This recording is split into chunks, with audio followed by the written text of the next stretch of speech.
لا شريك له لا جد له ولا ند له ولا مثل له ونشهد أن سيدنا وسندنا وحبيب قلوبنا ومولانا محمدا عبده ورسوله أما بعد فأعوذ بالله من الشيطان الرجيم بسم الله الرحمن الرحيم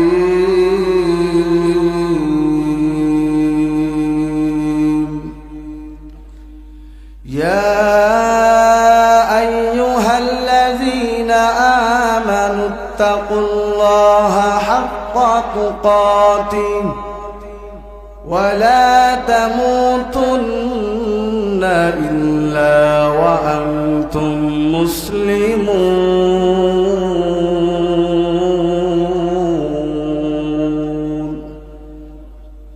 وقال رسول الله صلى الله عليه وسلم التائب من الذنب كمن لا ذنب له أو كما قال النبي عليه الصلاة والسلام صدق الله مولانا العظيم وصدق رسوله النبي الكريم ونحن على ذلك من الشاهدين والشاكرين والحمد لله رب العالمين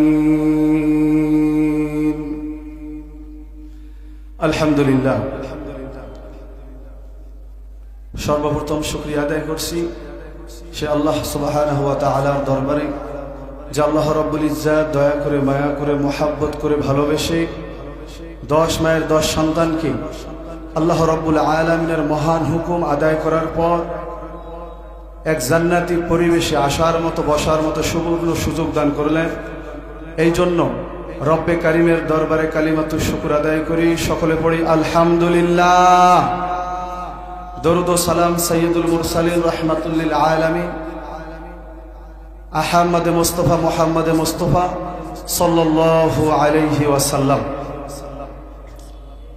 যে ব্যক্তি রাসূলের প্রতি একবার দরুদ শরীফ পড়বে আল্লাহ তাআলা তাকে নগদ 3টা পুরস্কারে পুরস্কৃত করবেন। জোরে বলি সুবহানাল্লাহ। জোরে বলেন কয়টা পুরস্কার? 3টা পুরস্কার। 1 নাম্বার পুরস্কার হলো আল্লাহ তাআলা 10টি গুনাহ খাতা maaf করে দিবেন। জোরে বলি সুবহানাল্লাহ। নাম্বার 2 আমলনামায় 10টি নেকি জমা হয়ে যাবে। জোরে বলি সুবহানাল্লাহ। আল্লাহ তাআলার কাছে বান্দার 10 গুণ মর্তবা বেড়ে যাবে। জোরে বলি সুবহানাল্লাহ। সম্মানিত পেয়ারে হাজরিন, আমি আপনাদের সামনে কালামুল্লাহ শরীফ থেকে একটি আয়াতে কারিমা তেলাওয়াত করেছি এবং রাসূলুল্লাহ সাল্লাল্লাহু আলাইহি ওয়াসাল্লামের অসংখ্য বাণী থেকে একটি হাদিস শরীফ তেলাওয়াত করেছি। এর উপরেই কিছু কথা বলে শেষ করব। আমা আলাইনা তৌফিক ইল্লা বিল্লাহ। জোরে বলেন আল্লাহুম্মা আমিন। আল্লাহ তাআলা কালামুল্লাহ শরীফের মধ্যে বলেন ইয়া আইয়ুহাল্লাযীনা আমানুত্তাকুল্লাহ হাক্কা তুকাতিহি ওয়া লা তামুতুন্না ইল্লা ওয়া আনতুম মুসলিমুন। আল্লাহ তাআলা বলতেছেন, হে ঈমানদারগণ, তোমরা আমি আল্লাহকে ভয় করার মতো ভয় করো। যেমনই ভাবে ভয় করা দরকার ঠিক তেমনই ভাবে ভয় করতে হবে কাকে? আল্লাহ তাআলাকে তেমনই ভাবে ভয় করা লাগবে। ওয়ালা তামুতুন্না ইল্লা ওয়া আনতুম মুসলিমুন। আল্লাহু আকবার। আল্লাহ তাআলা বলেন, তোমরা মুসলমান না হয়ে আমার কবরে আসিও না। ঘোষণা কার? আল্লাহ তাআলার ঘোষণা। মুসলমান না হয়ে কবরে যাওয়া যাবে না। যদি মুসলমান না হয়ে যদি কবরে যাও তাহলে ধরা খাওয়া লাগবে কি লাগবে না? ওরে নবীর আশিক উম্মতের দল, ও নবীর উম্মত, আল্লাহ তাআলা আপনাকে আমাকে দুনিয়ার মধ্যে পাঠাইলেন জান্নাত কামাই করার জন্য। কিন্তু জান্নাত এমনি এমনি হবে না। জান্নাত আল্লাহ তাআলার ইবাদত করে কামাই করতে হবে। কথা বলেন ঠিক না বেঠিক? ওরে নবীর আশিক উম্মতের দল, আল্লাহ তাআলা বলেছেন, ইয়া আইয়ুহাল্লাযীনা আমানুত্তাকুল্লাহ, হে ঈমানদারগণ, তোমরা আমি আল্লাহকে ভয় করার মতো ভয় করো। যেমনই ভাবে ভয় করা দরকার, যেমনই ভাবে ভয় করেছিলেন সাহাবায়ে কেরাম, তাবিঈন, খুলাফায়ে রাশিদিন, আইম্মায়ে মুস্তাহিদিন, আল্লাহ ওয়ালারা যেভাবে ভয় করেছিলেন ঠিক তেমনি ভাবে ভয় করা দরকার। কথা বলেন ঠিক না বেঠিক? আজকে আপনার আমার ভয় নাই, আল্লাহ তাআলার ভয় নাই রে যুবক। আল্লাহ তাআলার ভয় আছে, আল্লাহ তাআলার ভয় নাই।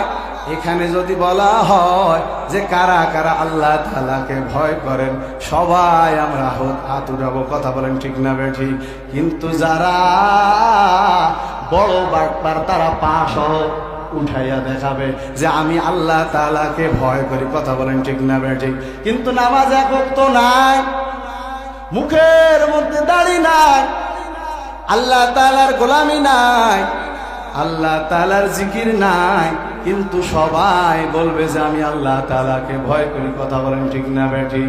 ওরে নবীর আশিক উম্মতের দল, জিনাখোর বলবে আমি আল্লাহ তাআলাকে ভয় করি, মদারুও বলবে আমি আল্লাহ তাআলাকে ভয় করি, জিনাখোর বলবে আমি আল্লাহ তাআলাকে ভয় করি।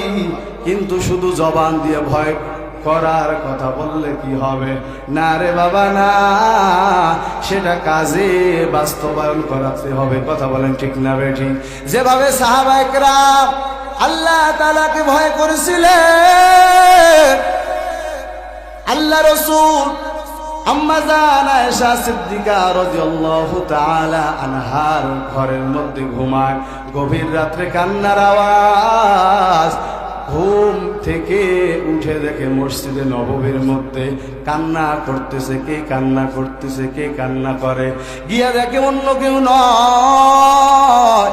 সেখানে গিয়ে দেখে জান্নাতের এক নাম্বার, যার নাম লেখা হযরত আবু বকর সিদ্দিক রাদিয়াল্লাহু তাআলা আনহু কান্না করতেছে। জোরে বলেন আল্লাহু আকবার, জোরে বলেন আল্লাহু আকবার। ওরে নবীর আশিক উম্মতের দল, যে বান্দার নাম জান্নাতের এক নাম্বার কাতারে আছে, ওই সাহাবী কান্না করতেছেন। আপনার আমার রাসূল নামাজ শেষে গিয়া জিজ্ঞাসা করেন, ও আবু বকর, কেন কান্না করো? তোমার নাম তো জান্নাতের সার্টিফিকেটের মধ্যে উঠে গেছে, তোমার এত কান্না কিসের? ওই আবু বকর বলতেছেন, আল্লাহ আমার নাম জান্নাতের খাতায় লিখেছেন। ওই আল্লাহ যদি আমাকে বলে, হে আবু বকর, আমি তোমার অমুক আমলের কারণে বেজার হয়ে গেছি, আমি তোমার অমুক কাজের কারণে বেজার হয়ে গেছি, আমি তোমার অমুক ব্যবহারের কারণে বেজার হয়ে গেছি, তাহলে কিসের জান্নাতের খাতায় নাম, কিসের সার্টিফিকেট, আর কিসের জান্নাতওয়ালা সাহাবী সব পড়ে থাকবে। এই জন্য আমি মাওলার ভয়ে কান্না করি, মাওলার ভয়ে কান্না। ইয়া আইয়ুহাল্লাযীনা আমানুত্তাকুল্লাহ হাক্কা তুকাতিহি ওয়া লা তামুতুন্না ইল্লা ওয়া আনতুম মুসলিমুন। আল্লাহু আকবার। আল্লাহ তাআলা বলেন, তোমরা আমি আল্লাহকে ভয় করার মতো ভয় করো এবং মুসলমান না হয়ে কবরে আসিও না। ঘোষণা কার? জোরে বলেন ঘোষণা কার? আল্লাহ তাআলার ঘোষণার নবীর আসে। আজকে আপনার আমার ভয় নাই, মুসলমান হতে পারলাম না। আল্লাহ তাআলা বলে নাই আলেম না হয়ে কবরে আসিও না। আল্লাহ তাআলা বলে নাই পীর না হয়ে কবরে আসিও না। আল্লাহ তাআলা বলে নাই মুফতি না হয়ে কবরে আসিও না। আল্লাহ তাআলা বলেছেন ওয়ালা তামুতুন্না ইল্লা ওয়া আনতুম মুসলিমুন। আল্লাহু আকবার। আল্লাহ তাআলা বলেছেন মুসলমান না হয়ে কবরে আসিও না। মুসলমান হয়ে কবরে যাওয়া দরকার আছে না নাই? ওরে নবীর আশিক উম্মতের দল, সাহাবায়ে কেরামদের দিকে তাকাও। তারা মুসলমান হয়ে কবরে যাওয়ার জন্য কত মেহনত, কত কান্নার আওয়াজ, কত ভয়, কত ভয়। এক আল্লাহর বান্দির ঘটনা মনে পড়ে গেল, বলবনি? জোরে বলেন বলবনি? এক আল্লাহর আবেদা আশিকা শাকিরা বান্দি, জীবনে কোনো গুনাহ নাই, জীবনে শুধু নেকামল আর নেকামল, জীবনে শুধু সব আর সব, সব আর সব, জীবনে কোনো গুনাহ নাই। ও আল্লাহর বান্দি কামাই করে আর সন্তানের রুজি দেয়, কামাই করে আর সন্তানের খাওয়ায়। মনোযোগ দিয়ে শুনবেন। দীর্ঘ সময় ধরে স্বামী অসুস্থ, কাজ করতে পারে না, কি করবে বেচারি? কিন্তু জীবনে কখনো কলঙ্কের দাগ নাই, জীবনে কোনো জেনার গুনাহ নাই, জীবনে কোনো বেপরদার গুনাহ নাই। ওই আবেদা শাকেরা মহিলা কাজ করে আর খাওয়ায়, স্বামী দীর্ঘদিন অসুস্থ। তারপর হঠাৎ করে এমন দুর্ভিক্ষ দেখা দিল, তার ঘরের মধ্যে কোনো খাবার নাই, ঘরের মধ্যে কোনো খাবার নাই, দীর্ঘ সময় ধরে কোনো খাবার নাই। ছেলেরা কয়েকদিন ধরে খাবার খেতে পারে নাই, চুলার মধ্যে আগুন ধরে নাই। এখন কি করবে? সন্তানদের কান্নাও সহ্য হয় না। হঠাৎ করে অন্তরের মধ্যে খেয়াল চলে আসলো, ওই অমুক গ্রামের মধ্যে একজন দুনিয়াদার মালদার লোক আছে, আমি যদি তার কাছে যাই হয়তো আমাকে কিছু টাকা দিবে, ওই টাকা দিয়ে আমি আমার সন্তানদের মুখে খাবার তুলে দেবো। জোরে বলেন আল্লাহু আকবার। এই আল্লাহর বান্দি আবেদা শাকিরা, এই বান্দি ওই দুনিয়াদার লোকের কাছে গেল, গিয়া বলে ভাই সন্তানদের কান্না সহ্য হয় না, আমি তোমার কাছে আসছি একটা উদ্দেশ্য নিয়ে। কি উদ্দেশ্য? যে আমার কিছু টাকার প্রয়োজন। ওই দুনিয়াদার ওই স্বার্থ লোভী বলল টাকা দিতে পারি, কিন্তু মহিলা তোমার শরীরটা আমার কাছে বিক্রি করে দিতে হবে। জোরে বলেন নাউজুবিল্লাহ। মহিলা চিন্তার মধ্যে পড়ে গেল, কখনো কলঙ্কের দাগ নাই, এখন কি উপায়? সন্তানদের মুখেও খাবার তুলে দিতে হবে, এই বেচারা টাকা দিবে কিন্তু আমার শরীর ব্যবহার করবে, তারপরে টাকা দিবে। নিরুপায় হয়ে ওই আল্লাহর বান্দি কথা দিল, ওই গুনাহগার এই আল্লাহর বান্দিকে অন্দরমহলে নিয়ে গেল। নিয়ে যখন যায় সেখানে গিয়া দেখে মহিলা শুধু কান্নার কান্না, কান্নার কান্না। ওই গুনাহগার বলে আমি তো তোমাকে জোর করে নিয়ে আসি নাই, তুমি কান্না করো কেন? নিজ আগ্রহে আসছো, কেন কান্না করো? ওই আবেদা শাকেরা মহিলা বলে আমি জীবনে গুনাহ করি নাই, আমার কখনো বেপরদার গুনাহ নাই, আমার কখনো জিনার গুনাহ নাই, আমি আল্লাহর কাছে কিভাবে মুখ দেখাবো? এই ভয়ে আমি কান্না করতেছি, এই ভয়ে কান্না করতেছি। এই কথা বলার সঙ্গে সঙ্গে ওই গুনাহগারের কলবের মধ্যে ধাক্কা লাগছে। জোরে বলেন আল্লাহু আকবার, জোরে বলেন আল্লাহু আকবার। আতরের দোকানে গেলে আতরের ঘ্রাণ পাওয়া যায়, আগুনের কাছে গেলে আগুনের তাপ পাওয়া যায়, আর নেককার মানুষের কাছে গেলে কলবটা নরম হয়ে যায়। কথা বলেন ঠিক না বেঠি? ওরে নবীর আশিক উম্মতের দল, ওই মহিলার কথা শুনে এই দুনিয়াদার যুবক বলল, তুমি এখনো আমার সঙ্গে এখনো টাচ করো নাই, আমিও তোমার গায়ে এখনো হাত দেই নাই, তাতে তোমার কান্নার আওয়াজ। আর আমি কত বড় গুনাহগার, প্রতিদিন একজন করে মহিলাকে ব্যবহার করি, আমার জীবনের তাহলে কি অবস্থা? তুমি এখনো গুনাহ করো নাই, তাতে তোমার এই অবস্থা। আর আমার জীবনে শুধু গুনাহ আর গুনাহ, গুনাহ আর গুনাহ, গুনাহ আর গুনাহ। তোমার যদি এমন হয় অবস্থা, তাহলে আমার নিজের জুতা দিয়ে নিজের গালে পিটানো দরকার। ও বোন, আমি বুঝতে পারছি তুমি আল্লাহর ভয়ে কান্না করতেছো।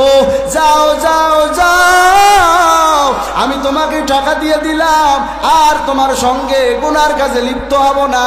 কিন্তু তোমার কাছে আমার একটাই ফরিয়াদ, আমি গুনাহগার, আমার জন্য একটু আল্লাহর কাছে দোয়া করিও। জোরে বলে সুবহানাল্লাহ।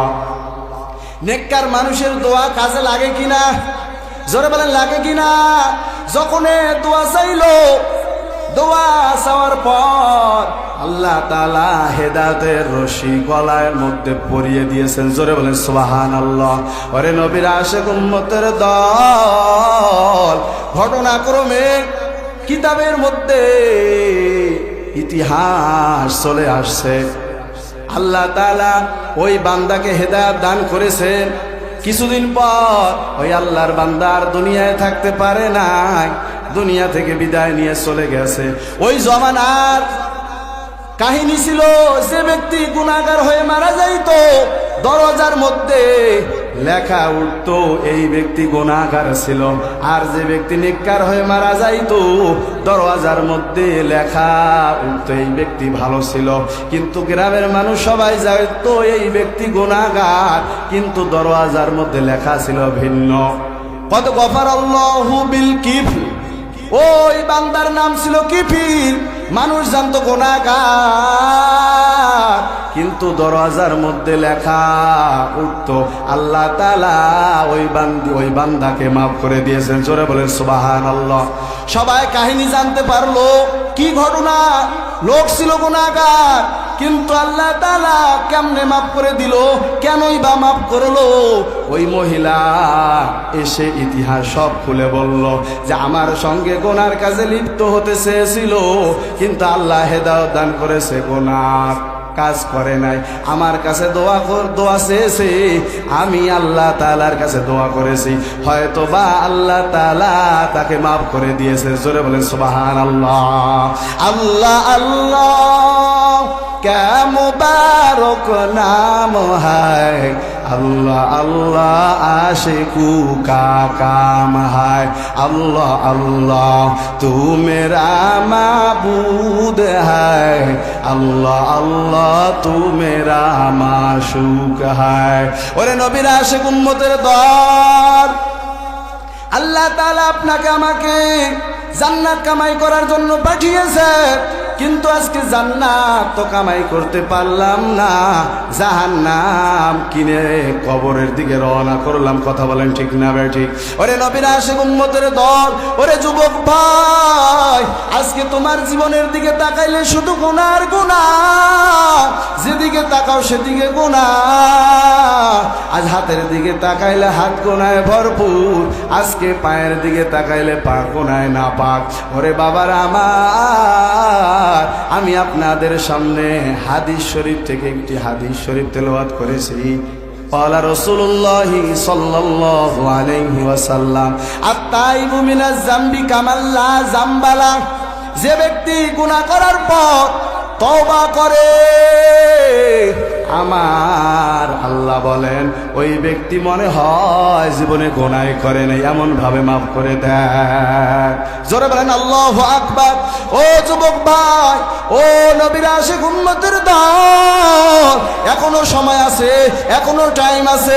ও মধ্যপাড়ার যুবক ভাইরা, ও মুরব্বী বাবারা, আমার আল্লাহর কাছে ক্ষমা চাও, আমার আল্লাহর কাছে নিজে নিজের জীবনের গুনাহ খাতার কথা স্মরণ করি আমার মাওলার কাছে ক্ষমা চাও আর আমার মাওলাকে বলো হে মালিক ও মালিক জীবনে অনেক গুনাহ করেছি আর গুনাহ করব না জীবনে অনেক অপরাধ করেছি আর অপরাধ করব না জীবনে অনেক দাড়ি কামিয়েছি আর দাড়ি কামাবো না জীবনে অনেক নামাজ কাজা করেছি আর কাজা করব না জীবনে অনেক গুনাহ করেছি অনেক জিনা করেছি আর জিনা করব না আমার আল্লাহর কাছে যদি ভাবে তওবা করতে পারো 2 রাকাত নামাজ পড়ে যদি আমার মাওলার কুদরতি পায়ে সিজদা করে কান্না করতে পারো আমার আল্লাহ তোমার জীবনের গুনাহ খাতা মাফ করিয়া দিয়া তোমাকে আমাকে কুদরতের কোলে তুলে নেবে জোরে বলেন আল্লাহুম্মা আমিন জোরে বলেন আল্লাহুম্মা আমিন আল্লাহ তাআলা আপনাকে আমাকে